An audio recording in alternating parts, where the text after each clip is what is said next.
Ketika kita melihat konflik atau isu di Palestina, saya mendapatkan informasi banyak tentang propaganda Syiah di Timur Tengah, yang mereka berusaha untuk mencari simpatik dunia dengan berpura-pura perang dengan Yahudi. Ustadz Silat ini sangat getol dalam menebarkan propaganda anti Syiah dalam kanal YouTube-nya. Dia selalu berusaha menggiring opini bahwa Syiah hanya berpura-pura perang dengan Israel. Meskipun banyak dari tokoh-tokoh penting Syiah telah syahid gugur dalam pertempuran tersebut, seperti Jenderal Qasim Sulaimani dan juga pemimpin tertinggi Hizbullah, Sayyid Hasan Nasrullah. Tetap saja Ustadz Silat dan gerombolan Wahabi dengan muka tebal mengatakan itu semua hanya pura-pura. Dia menyebut Israel di sini dengan kata Yahudi. Dengan itu dia melabeli tragedi kemanusiaan di Palestina sebagai perang agama. Luar biasa, peperangan yang merenggut korban nyawa, dia menganggapnya sebagai sandiwara. Lalu apakah bermesra-mesra dengan Amerika dan Israel sebagaimana yang dilakukan Arab Saudi itu adalah perang yang bukan pura-pura? 3H.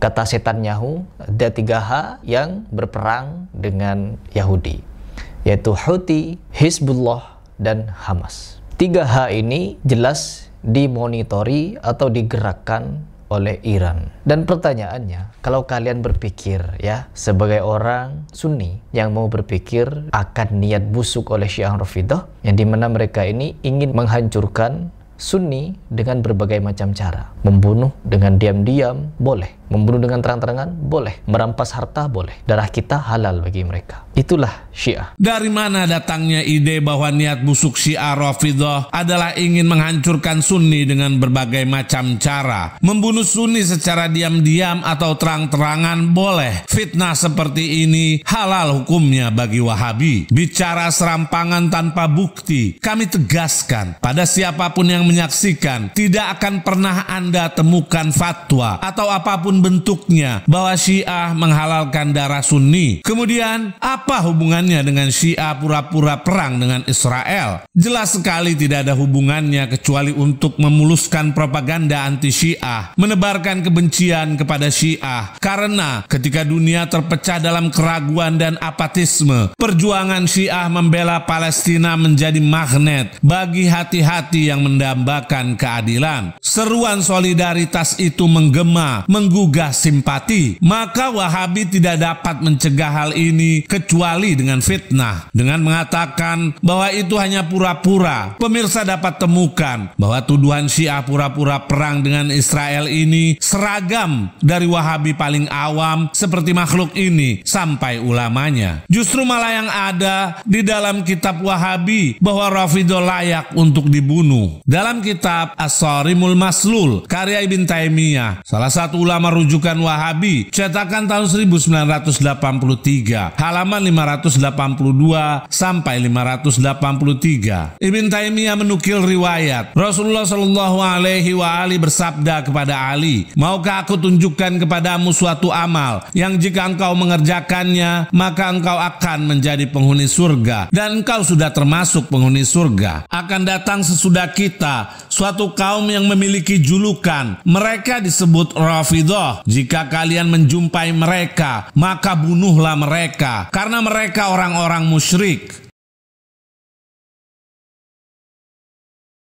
Sekarang mari kita lihat hadis yang dibawakan oleh Ibn Taimiyah tersebut. Apakah benar Rasulullah berbicara seperti itu? Di dalam kitab Silsilatul Ahadits Ad-Dhaifah karya Al-Albani, salah satu ulama Wahabi, jilid 13 bagian pertama, yang diterbitkan oleh Maktabah Al-Ma'arif, cetakan pertama tahun 2004, halaman 568. Rasulullah bersabda, akan datang di akhir zaman suatu kaum yang diberi julukan Rafidah.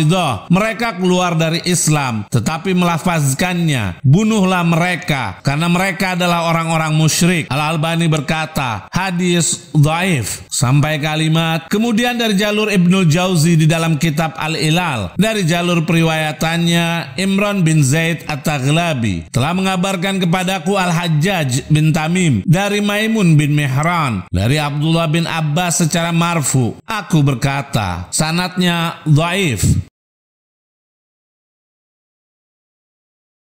Dalam kitab yang sama, jilid 14, halaman 95, Rasulullah bersabda, orang ini akan berada di surga, yaitu Ali. Dan sesungguhnya dari Syiahnya terdapat suatu kaum yang mengetahui Islam, kemudian menolaknya. Mereka memiliki julukan yang disebut Rafidhah. Barang siapa yang bertemu mereka, hendaknya dia membunuh mereka, karena mereka adalah orang-orang musyrik. Al-Albani berkata, hadis mungkar.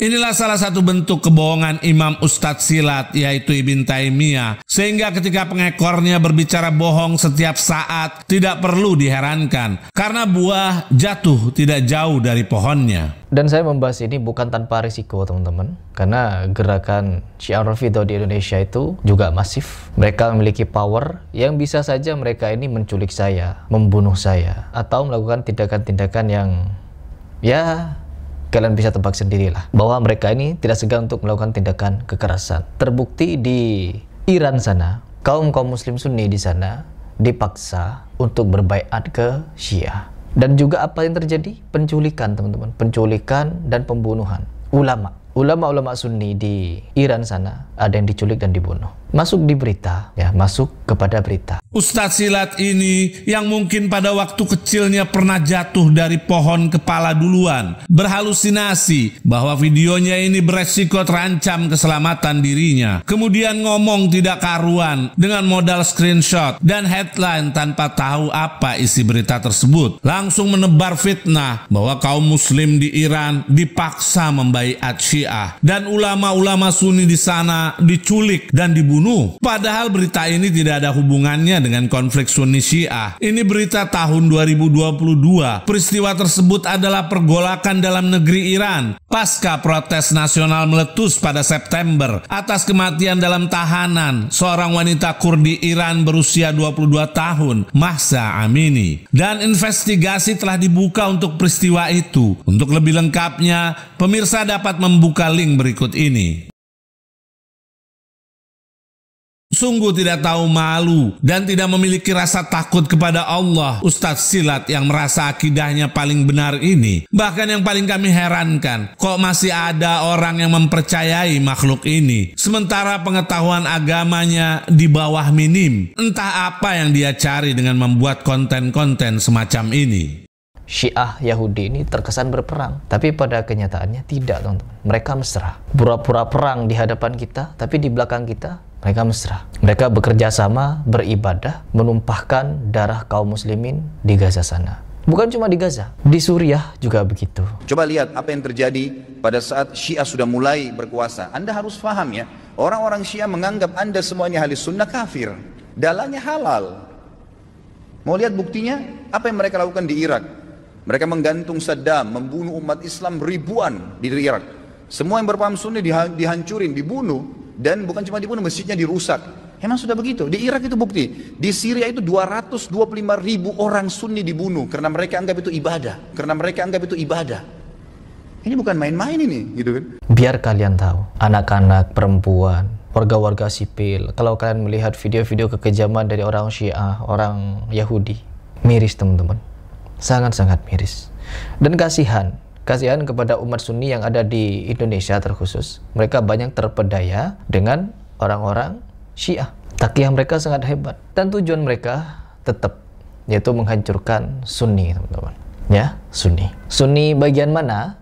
Ya, Sunni yang tidak. Dia selalu mengulang-ulang bahwa perang antara Syiah dan Israel adalah pura-pura, padahal mereka mesra dengan Yahudi. Dan dia mencoba mengangkat fitnah basi bahwa Syiah membunuhi orang Sunni, karena itu adalah ibadah menurut Syiah. Modalnya video Khalid Basalamah yang sama saja berbicara tanpa dasar, hanya meracau. Kami telah menjawab ocehan Khalid ini pada channel Ansarus Sunnah. Silakan pemirsa lihat link di bawah ini. Perlu pemirsa ketahui bahwa membunuh siapapun yang tidak sejalan dengan pemahaman kelompoknya adalah prinsip dasar gerombolan Ustadz Silat dan Khalid sendiri. Pemirsa dapat melihat bom-bom bunuh diri di Indonesia dan membaca berita-berita tentang itu. Insya Allah pemirsa akan tahu kelompok manakah yang memiliki akidah membunuh adalah ibadah, bahkan yang paling tinggi yaitu jihad. Ya, kalau Sunni-Sunni yang sudah moderat dengan mereka, ya aman-aman saja. Contohnya seperti Sufi.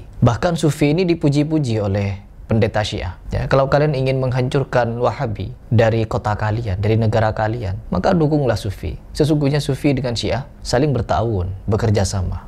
لكن الوهابية لا عندهم الصوفية، ولذلك إذا تريد أنك تنظف منطقة من الوهابية فقوي الصوفية. الاتجاه الصوفي عدو طبيعي للوهابية ونحن في هذا نتعاون معهم. Dengan video ulama Syiah tersebut, semakin jelas bagi pemirsa, bukan Sunni yang disebut oleh ulama Syiah tersebut, tetapi spesifik, yaitu Wahabi. Syiah dengan Sunni adalah bersaudara. Wahabi sembunyi di ketiak Sunni dan berusaha menyulut konflik Sunni Syiah, yang mana agenda ini adalah agenda yang sama dengan Israel, yang juga menebarkan propaganda anti-Iran. Sehingga jelas bagi pemirsa, siapakah yang sebenarnya bekerja sama dengan rezim Israel. Sebagai contoh negara yang membela Israel dan diam seribu bahasa terhadap rakyat Palestina yang tertindas adalah Emirat. Bagaimana penghormatannya mereka kepada Presiden Amerika di saat menyambutnya?